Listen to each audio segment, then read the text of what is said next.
omulabi waffe tukwaniriza Naikotodan presents Emmanuel Moses Senyonga. Theme etambula ya The Gang of Seven. Abakugu ab'enjawulo mu angles ez'enjawulo baliwo okubanga bakumenyera ensonga mpeke ku mpeke. Gwe nkyaziza wano musajja mumanyi nnyo muyivu naye chepe ayina nyingi kaze yanjulire. Abawuliriza tweyanzege okutuwuliriza n'okutuwa amatu gammwe. Amanya n'eddoboozi bampita Mulindwa Ambrose. Mr. Mulindwa Ambrose goli ki? Nze ssebo ndi mutunuulizi wa nsonga ate nga ndi munnabyabufuzi. Oli munnabyabufuzi? Byonna mbigatta mu ango ez'enjawulo. Weewaawo kakati omulamwa gwe tulina mu ddiiro Gang of Seven olina ky'ogimanyiko? Ssebo Gang of Seven gwe wasooka ogiwulira kiki ekyakujjira mu mutwe oba kiki kye basooka okubanga bakugamba oba n'otegeera? Kyemmanyi ku Gang of Seven basajja bayivu, basajja bamanyi era nga basajja batunuulizi ba nsonga. Ne Uganda eno bagigoberedde ebbanga eddene era kye nali nsuubira lwakuba nti ebintu byakyukamu naye Gang of Seven basajja b'amaanyi nnyo. Kati ogenda kubanga otumenyera omu ku omu otubuulira amaanyi ge we gaali n'ekyo kye yayinanga kireetera Museveni okusula nga akankana. Nsookere kwani?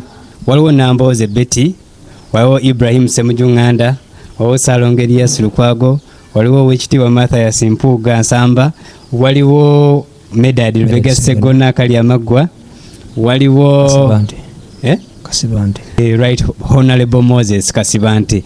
Gwogenda kumenya omu ku omu ate tulabe gwenga gwe bwe wabalabanga otugambe nti Kasibante yali bw'ati ng'amaanyi ge gali wano era Museveni yali amutyako kino era n'okubalwanyisa yali atidde kino.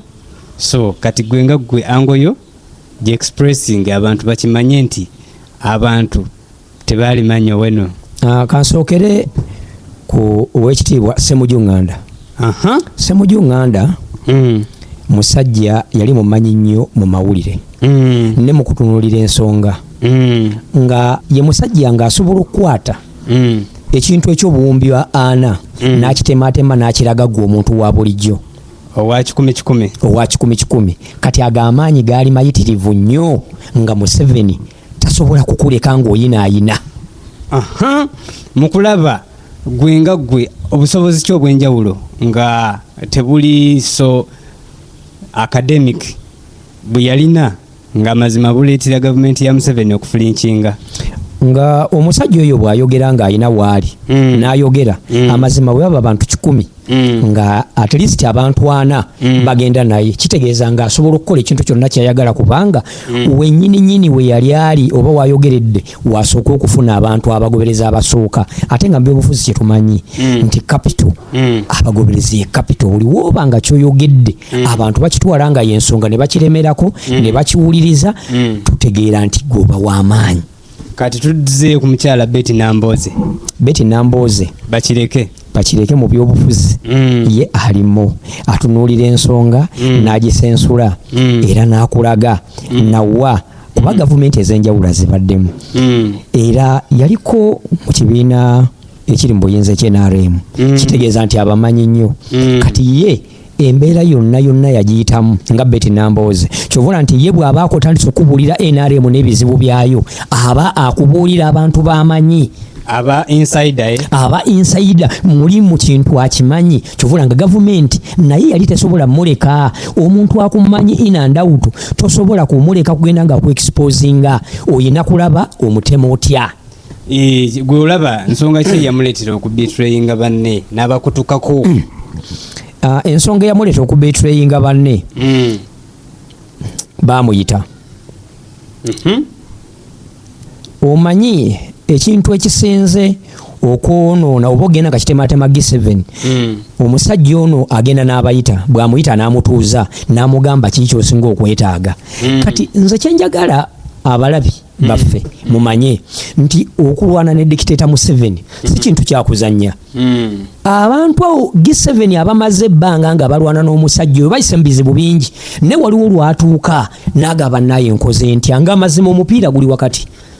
Kati Nambooze baali bagenda mujjako obwempi ne bamuyita namugamba obwemupi tubutwala tukoze tutya.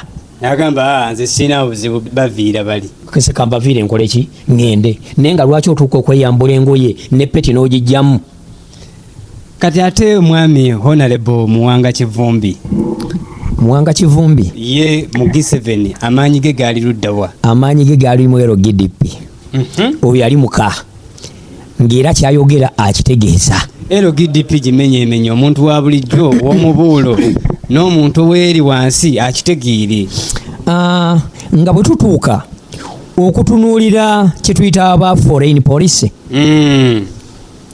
ebyensimbi bitambudde bitya? Omanyi mwami Bigirwa yabaddeko wano, yabadde guest number 2. Era naye perspective eyo gye yakoze eki gye yanokoddeyo. It means that ku byensimbi G7 yali tesobola kubanga yadde tesobola kubanga eflinchinga kubanga omukugu economist ow'amaanyi bali naye bekirisebo. Gwe mukulaba ate special talent kije yalina yaleeteranga Museveni okubanga akankana. Special talent eyo ng'ogijjeko nti asobola ekintu okukimanya n'akutemeratemera ebyenfuna byonna nga bigenda okutambula okuva mu myaka 5 gye mulimu paka mu myaka 2 egijja mu maaso n'agikutemeratemera n'akutemera gundi bali bwe batyo okusinzira bwe tuba bwe tuti tulina kuba bwe tuti kati ng'ate ekyo kijjeko nti yali musajja mwogezi mulungi ng'ate amatiza nga bw'asinziira wano n'ayogera si Buganda yokka nga kumpi kubanga tulina Busoga, tulina Buganda, tulina Bunyoro, tulina Ankole ne bwincheze endala tuzirina. Naye nga bw'aba ayogeredde nga buli muntu yenna ekimugenda mu mutwe nti omusajja ayogedde era tulina kubeera naye. Kati ate bwe tudda ku former Lord Mayor Ssalongo Erias Lukwago mu G7 ye intellectually amaanyi ge gaali luddawa gwe tuba tutandikirako awo? Amaanyi ge Erias Lukwago Ssalongo gaali ku lulovulo.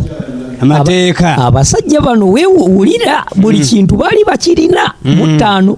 Oli ali mu mawulire alaga nsi kigenda maaso mu ggwanga essimu gy'Unganda n'okutuna ebyobufuzi engeri gye bitambula. Ono ali ku bweru wa ggwanga n'ensente zitambudde zitya. Ebyo bibiri. Yes.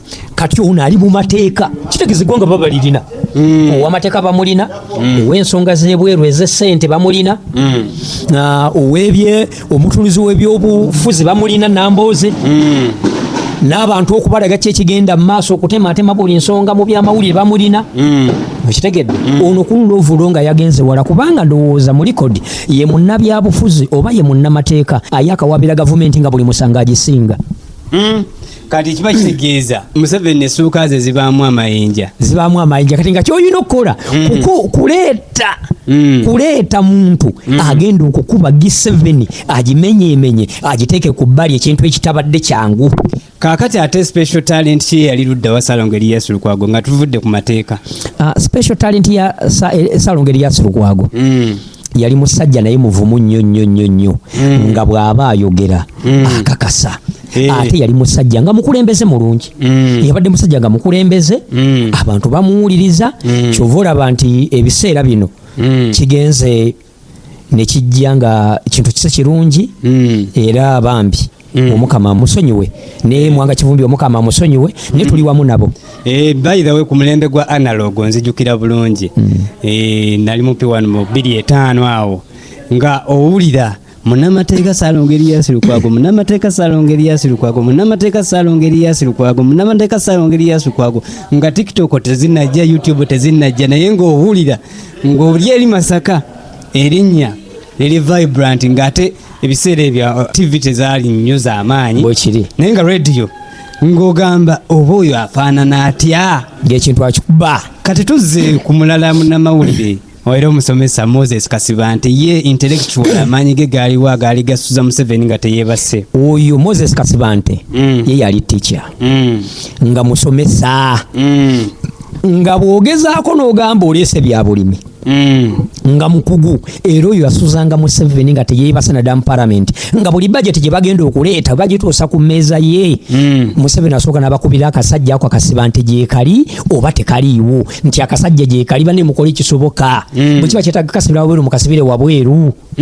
nga akasajja katunuulira embalira ne kabagamba nedda eyo tejja kukola eyo sente bagenda kuzibba nedda kino kisobola kukola bwekiti ne bwekiti nga kasobola okutunula ne kagamba nedda bw'oba gw'oleese bonna bagaggawale gye bayita Parish Development Model n'ogamba nti Kabuusu kampa ekyokulabira ku kyalo gyembeera Kabuusu kuliko abantu 40,000 ekyannamukaaka waliyo abantu 7 tosobola kuŋŋamba nti oleese obukadde 100 ogabanye abantu 7 n'abantu 40,000 nti buli omu agenda kufuna kyenkanyi kubanga twagale tugane tujjukire nti ebyalo ebisinga mwankole sikiwadde kino mutima mubi ne kyakulabirako osanga ekyalo nga kiriko abantu 6 abantu 250 naye nga ate osanga ekyalo wano mu sentro kimu nga kiriko abantu kati nga Masanda Nabazza kiriko abantu 19,000 19,000 bw'oleeta obukadde 10 n'obagabiza